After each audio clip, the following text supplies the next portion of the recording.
दोस्तों, क्या आपको पता है कि शहद से हम कई बीमारियों को जड़ से खत्म कर सकते हैं। वो शहद जो हर घर में है, वो शहद जिसे हम टेस्ट के लिए खाते हैं। अगर आप उस शहद को सही ढंग से खाना शुरू कर दें तो आपके शरीर की ऑलमोस्ट सारी बीमारियां खत्म हो सकती हैं, क्योंकि आयुर्वेद में शहद को औषधि कहा गया है। एक ऐसी औषधि जिसे अमृत का स्थान प्राप्त है।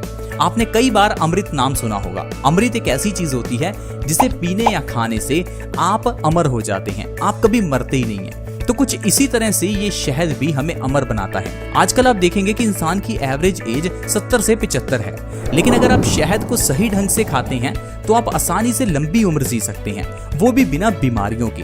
तो शहद को सही ढंग से कैसे खाएं, कैसे इसका इस्तेमाल करें ताकि हम हर बीमारी को जड़ से खत्म कर सकें, तो आप आज की वीडियो को जरूर देखें, क्योंकि आज मैं आपको शहद को खाने का कैसा ढंग बताऊंगा जिससे आपका वजन कम होगा, आपके चेहरे के पिंपल्स, रिंकल्स दूर होंगे, आपकी कब्ज की प्रॉब्लम दूर होगी, यहाँ तक कि आप कैंसर जैसी घातक बीमारी से भी बच पाएंगे।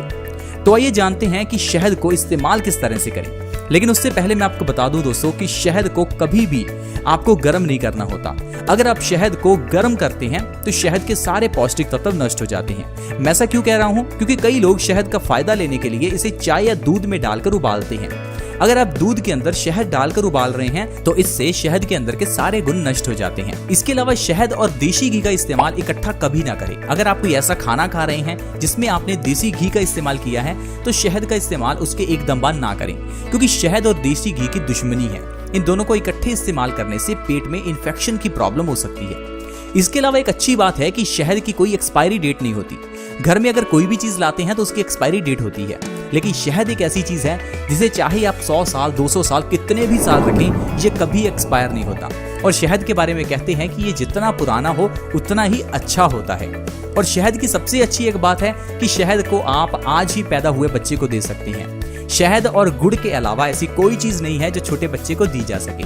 जो बच्चा आज अभी पैदा हुआ है उसे भी आप शहद चटा सकते हैं। ये इतना गुणकारी है। शहद के अंदर ढेर सारे विटामिन्स और मिनरल्स हैं जो कि हमारी बॉडी के लिए बहुत इंपॉर्टेंट हैं। आजकल बहुत से लोग विटामिन्स और मिनरल्स की टैबलेट्स लेते हैं ताकि उनकी बॉडी को न्यूट्रिशन मिले। दोस्तों, कुदरत ने हमें ढेरों ऐसी चीजें दी हैं जिससे आप न्यूट्रिशन ले सकते हैं, लेकिन हम लोगों को एक्चुअल में दवाइयां खाने की आदत हो चुकी है। दवाइयों से ही हमारे दिन की शुरुआत होती है और हमारे दिन का एंड होता है। तो आजकल हम लोगों को आदत हो चुकी है दवाइयों की, लेकिन अगर आप शहद को सही ढंग से इस्तेमाल करेंगे तो आपको जिंदगी में कभी कोई दवाई नहीं खानी पड़ेगी। अब अगर आप चाहते हैं आपका परिवार हमेशा स्वस्थ रहे तो शहद को कैसे इस्तेमाल करें, चलिए जानते हैं। जब भी आप सुबह उठें तो सुबह उठते ही सबसे पहले आपको चाय वगैरह चीजें नहीं पीनी, आपको शहद का इस्तेमाल करना है। 1 गिलास गुनगुने पानी में 1 चम्मच शहद का मिलाकर उस गुनगुने पानी का सेवन करें। जब भी सुबह उठें तो इस तरह से आपका सारा परिवार शहद और गुनगुने पानी का सेवन करें। आप देखेंगे आपके परिवार से सारी बीमारियां खत्म होने लगेंगी। अब ये खत्म किस तरह से होगा मैं आपको अच्छे से एक्सप्लेन करता हूँ। देखिए, सबसे बड़ा जो काम शहद करता है वो है पेट को साफ करने का और कॉन्स्टिपेशन को खत्म करने का। जैसे ही आप शहद का इस्तेमाल शुरू करेंगे, सुबह से ही आपका पेट साफ होना शुरू हो जाएगा। हमारी जो आंतें हैं उनको शक्ति मिलेगी, आंतों के अंदर की कमजोरी दूर होगी और जो आंतें सिकुड़ चुकी हैं वो अपने वापस साइज पर जाने लगेंगी।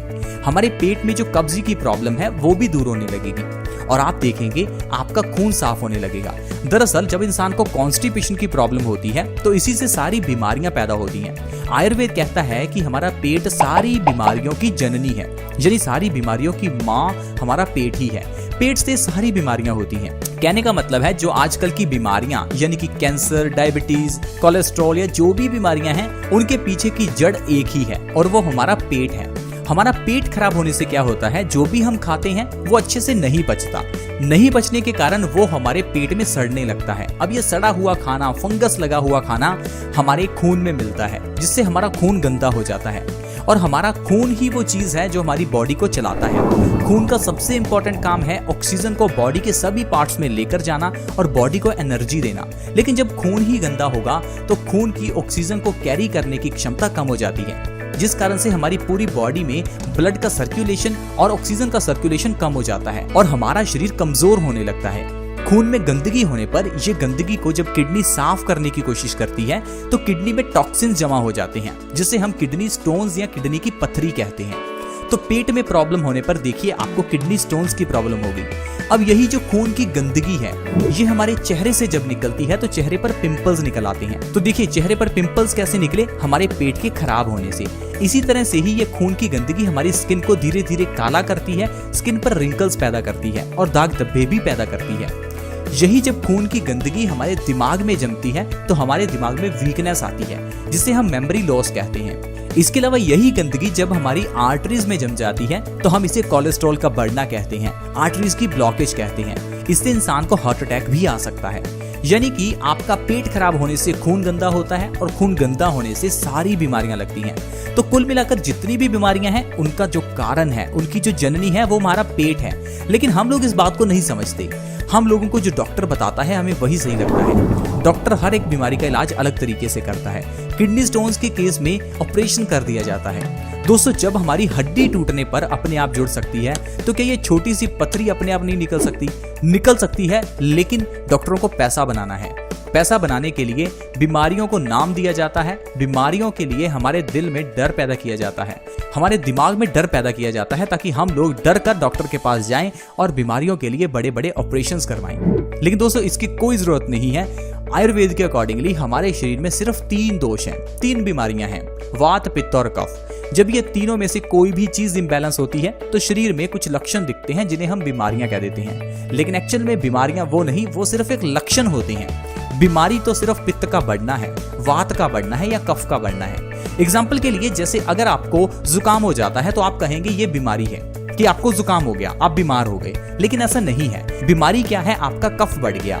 तो अगर कफ बढ़ेगा तो आपको जुकाम भी होगा, हो सकता है आपको अस्थमा की प्रॉब्लम हो सकता है निमोनिया हो जाए। तो ये सारी प्रॉब्लम सिर्फ कफ बढ़ने से होती हैं। आपको कफ का इलाज करना है, ना कि जुकाम का। अगर कफ रोग को बैलेंस करते हैं तो अस्थमा भी खत्म हो जाता है, ट्यूबरक्लोसिस खत्म हो जाता है। इसी तरह से अगर आपको डायबिटीज है तो इसके पीछे का कारण क्या है? आपका पित्त बढ़ा हुआ है। आपके शरीर में एसिड की मात्रा बहुत ज्यादा हो चुकी है, जिस कारण से आपके हार्मोन्स में इम्बैलेंस है और आपको डायबिटीज हो चुकी है। अब आप क्या करते हैं? हर समय डायबिटीज का ही इलाज करते हैं, जिस कारण से आपकी डायबिटीज सिर्फ कंट्रोल में रहती है, ना कि खत्म होती है। कारण क्या है? आपका पित्त वही का वही है, आपकी बॉडी में एसिडिटी वही की वही है। आप अक्सर ही देखिए जिन लोगों को एसिडिटी ज्यादा होती है वो अक्सर ही डायबिटीज के शिकार हो जाते हैं, क्योंकि बॉडी में एसिडिटी बढ़ने से हमारी बॉडी में हार्मोन्स का इम्बैलेंस हो जाता है, जिससे डायबिटीज छोड़िए इंसान को थायराइड भी होता है।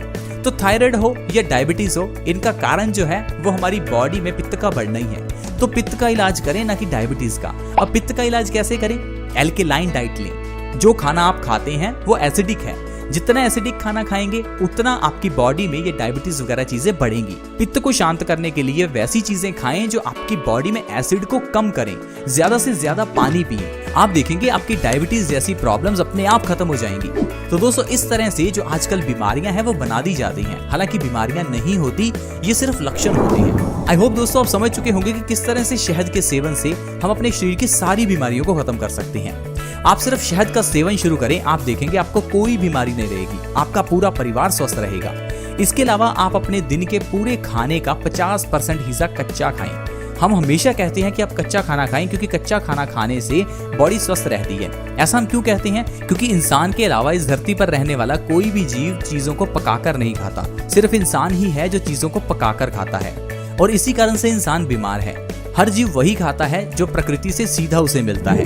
फल, सब्जियां, जो भी जानवरों को मिलता है वो खा लेते हैं, लेकिन हम लोग हर चीज को पकाकर खाते हैं। किसी भी चीज को पकाने से उसकी पौष्टिकता मर जाती है।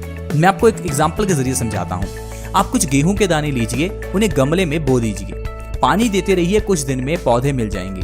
अब आप क्या कीजिए, गेहूं के कुछ दाने लीजिए, उन्हें तवे पर थोड़ा भून लीजिए। जिस तरह से आप जीरे को भूनते हैं, टेस्ट के लिए अजवाइन या फिर सूखे धनिया को भूनते हैं, उसी तरह से ही थोड़े से गेहूं के दानों को भून लीजिए। फिर उसे मिट्टी में बो दीजिए और रोज पानी देते रहिए। आपको कभी भी पौधे नहीं मिलेंगे। कारण क्या है? गर्म करने पर चीजें मर जाती हैं। वो गेहूं के दाने मर गए, जो कि पौधे पैदा करने की क्षमता रखते थे, वो भी मर गए। इसी तरह से ही जब आप जीरे को भूनते हैं तो जीरा मर जाता है। जो जीरे का फायदा आपको मिलना है वो नहीं मिल पाता। हो सकता है जीरे का टेस्ट आपको ज्यादा मिले, लेकिन फायदा नहीं मिलेगा। तो दोस्तों इसी तरह से ही आपको ध्यान रखना है कि चीजों को कच्चा खाना है। जीरा या अजवाइन लेना है तो कच्चा खाएं, फिर आप देखेंगे आपकी बॉडी को इसका कितना फायदा मिलेगा। तो दोस्तों आज की वीडियो में इतना ही। अगर आपको वीडियो अच्छी लगी हो तो इस वीडियो को लाइक करें, दोस्तों के साथ शेयर जरूर करें, क्योंकि शेयर करने से किसी दूसरे इंसान को भी इंफॉर्मेशन मिलेगी और उसका भी फायदा हो सकता है। अगर आप हमारे इस चैनल को सब्सक्राइब करना चाहते हैं तो वीडियो के नीचे एक रेड कलर का सब्सक्राइब बटन है, उसके ऊपर क्लिक कर दें और चैनल को जल्दी से सब्सक्राइब कर लें, ताकि आपके पास हर नई वीडियो की नोटिफिकेशन सबसे पहले आए और आपसे कोई भी वीडियो मिस ना हो। ऐसी ही वीडियोस के साथ दोबारा मिलेंगे। धन्यवाद।